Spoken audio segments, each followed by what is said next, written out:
Pregnancy టైంలో ప్రశాంతంగా ఉండాలి, ఎక్కువ టెన్షన్ పడకూడదు, ఎక్కువ దేని గురించి ఆలోచించకూడదు అంటుంటారు కదా. కానీ కొన్నిసార్లు సిచ్యువేషన్స్ మన చేతుల్లో ఏం ఉండవు, అసలు అన్నీ అవుట్ ఆఫ్ కంట్రోల్ అయిపోతాయి. నాకు 5th మంత్ కంప్లీట్ అయ్యి ఆల్మోస్ట్ 6th మంత్ వచ్చేస్తుంది అనే టైంకి ఒక ఇన్సిడెంట్ అయితే జరిగిందనమాట. ఆ ఇన్సిడెంట్ నుంచి బయటపడడానికి నాకు ఆల్మోస్ట్ 2 to 3 months టైం అయితే పట్టింది. ఇంతకీ ఏంటి అంటే, మీ అందరికీ తెలిసే ఉంటుంది చాలా మటుకు, గాన్గాపూర్ అని అక్కడ దత్తాత్రేయ స్వామి టెంపుల్ అయితే ఉంటుందన్నమాట. అక్కడికి వెళ్ళారనమాట మా హస్బెండ్, మా తమ్ముడు వాళ్ళు, మా పెద్దమ్మ వాళ్ళు, వీళ్ళందరూ కూడా.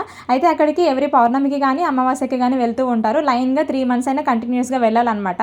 అయితే ఫస్ట్ 2 times అయితే బాగానే వెళ్ళొచ్చారు అందరూ సేఫ్గా. కానీ 3rd time వెళ్ళినప్పుడు మాత్రం ఒక ఇన్సిడెంట్ అయితే జరిగింది. 3వ సారి పౌర్ణమికి నిద్ర చేయడానికి అని చెప్పేసి వీళ్ళు గాన్గాపూర్ వెళ్ళడానికి ముందు రోజు అయితే బయలుదేరారనమాట. అంటే పౌర్ణమికి ముందు రోజు నైటే బయలుదేరిపోయారు. అంటే పౌర్ణమి నైట్ అక్కడ ఉంటాం కదా, ఆ రోజు అనమాట. ముందు రోజు నైటే టెంపుల్ దగ్గరికి రీచ్ అయిపోయి ఇంకా నెక్స్ట్ డే అయితే అన్నప్రసాదం చేయించడం కోసం అని చెప్పేసి వీళ్ళు అమౌంట్ కట్టేసి ఇంకా వీళ్ళు స్నానాలు చేద్దామని చెప్పేసి నదీ సంగమం దగ్గరికి అయితే వచ్చారనమాట. అక్కడ ఒక నదీ సంగమం ఉంటుంది గాన్గాపూర్ క్షేత్రంలో.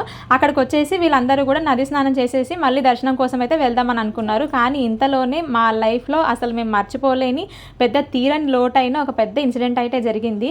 ఏంటి అని అంటే, వీళ్ళందరూ కూడా వాటర్లో దీపాలు విడిచిపెడదామని చెప్పేసి లోపలికైతే వెళ్ళారంట.